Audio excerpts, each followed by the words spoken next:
नमस्कार। आज की कक्षा में हम धनुष भंग पाठ के कुछ अंश पढ़ेंगे। यह पाठ श्री रामचरितमानस के बालकांड से लिया गया है, जिसके रचयिता तुलसीदास जी हैं। पिछले वीडियो में हमने दोहा नंबर 55, 54 और 55 पढ़ा था। इस वीडियो में हम 256 से प्रारंभ करेंगे। तो दोहा नंबर 56 देखिए। मंत्र परम लघु जासु बस, विधि हरिहर सुर सर्ब, महामत गजराज कहू, बसकर अंकुश खर्ब। अंकुश कहते हैं लगाम को। जिसके वश में ब्रह्मा, विष्णु, शिव और सभी देवता है, वह मंत्र अत्यंत छोटा है।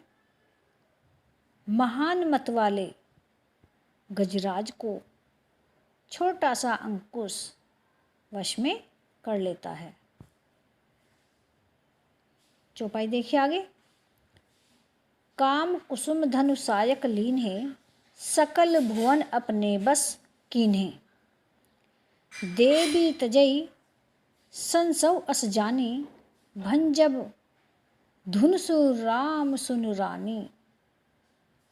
कामदेव ने फूलों का ही धनुष बाण लेकर समस्त लोकों को अपने वश में कर रखा है। हे देवी, ऐसा जानकर संदेह त्याग दीजिए। हे रानी, सुनिए, रामचंद्र जी धनुष को अवश्य ही तोड़ेंगे। सखी बचन सुनिभे परतीति, मिटा विषादु बढ़ी अति प्रीति। तब राम ही बिलो की वैदेही, सभय हृदयम बिनवती जही तेही। वैदेही सीता जी के लिए आया है। सीता जी का नाम है। विषाद दुख। सखी के वचन सुनकर रानी को विश्वास हो गया, उनकी उदासी मिट गई और श्री राम के प्रति उनका प्रेम अत्यंत बढ़ गया। उस समय श्री रामचंद्र जी को देखकर सीता जी भयभीत हृदय से घबराई हुई अनेक देवताओं से विनती कर रही हैं।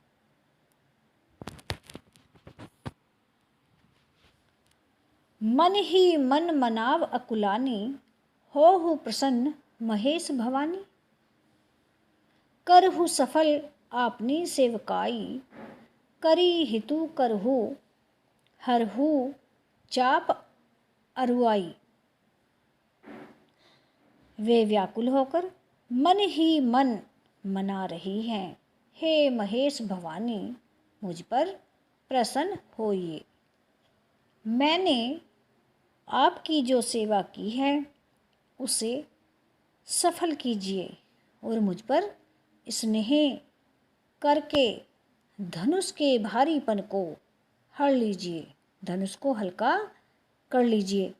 ऐसी प्रार्थना सीता मैया कर रही है भगवान शिव से और माता पार्वती से। गणनायक वरदायक देवा, आजू लगे किन्हीं तू सेवा। बार बार विनती सुनि मोरी, करहु चाप गुरुता अति थोरी। हे गणों के नायक, वर देने वाले देवता गणेश जी, मैंने आज ही के लिए तुम्हारी सेवा की थी।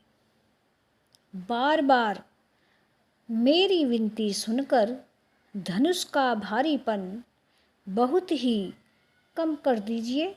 अब सीता माता जो है गणेश जी से प्रार्थना कर रही है। दोहा नंबर 257 देखिए। देखी रघुवीर तन सुर मनाव धरि धीर, भरे विलोचन प्रेम जल पुलकावली शरीर। विलोचन नेत्र। श्री रघुनाथ जी की ओर देख देख कर सीता जी धीरज धरकर देवताओं को मना रही है। उनके नेत्रों में प्रेम के आंसू भरे हैं और शरीर में रोमांच हो रहा है। नीके निरखी नयन भरी शोभा, पितुपनु सुमरी बहुरी मनु क्षोभा। आहा तात दारुनि हट ठानी, समुझत नहीं कछु लाभ न हानि। इसमें कहा गया है, अच्छी तरह से नेत्र भरकर श्री राम जी की शोभा देखकर फिर पिता के प्रण का स्मरण करके प्रण प्रतिज्ञा की थी कि जो भी शिव जी के इस धनुष पर प्रत्यंचा चढ़ा देगा उसी के साथ वे अपनी पुत्री का विवाह कर देंगे। ये उन्होंने जो है प्रण किया था। तो अपने पिता के प्रण का स्मरण करके सीता जी मन ही मन शुद्ध हो उठी। वे दुखी होने लगी। अहो, पिताजी ने बड़ा ही कठिन हट ठाना है। वे लाभ हानि कुछ भी नहीं समझ रहे हैं। चौपाई देखिए। सचिव सभय सिख देय न कोई, बुद्ध समाज बड़ अनुचित होई। कहा धनु कुलिसहु चाहि कठोरा, कहम श्यामल मृदुगात किशोरा। मंत्री डर रहे हैं इसलिए कोई उन्हें सीख भी नहीं देता। पंडितों की सभा में यह बड़ा अनुचित हो रहा है। कहाँ तो वज्र से भी बढ़कर कठोर धनुष और कहाँ ये कोमल शरीर किशोर श्याम सुंदर। विधि के ही भांति धरो उर धीरा, शिरस सुमन कन बेधिव हीरा। सकल सभा के मतिभे भोरी, अब मोही शंभुचाप गति तोरी। हे विधाता, मैं हृदय में किस तरह धीरज धरूं। शिरस के फूल के कण से कहीं हीरा छेदा जाता है। सारी सभा की बुद्धि भोली हो गई है। अतः हे शिवजी के धनुष, अब तो मुझे तुम्हारा ही आसरा है। निज जड़ता लोघन पर डारी, हो ही हरु रघुपति ही निहारी। निहारी का मतलब देखना, निहारना। अति परिताप सिय मन माही, लव निमेष जुग सय सम जाही। तुम अपनी जड़ता लोगों पर डालकर श्री रघुनाथ जी को देखकर हल्के हो जाओ। इस प्रकार सीता जी के मन में बड़ा ही संताप हो रहा है। निमेष का एक लव भी 100 युगों के समान बीत रहा है। आज के लिए बस इतना ही।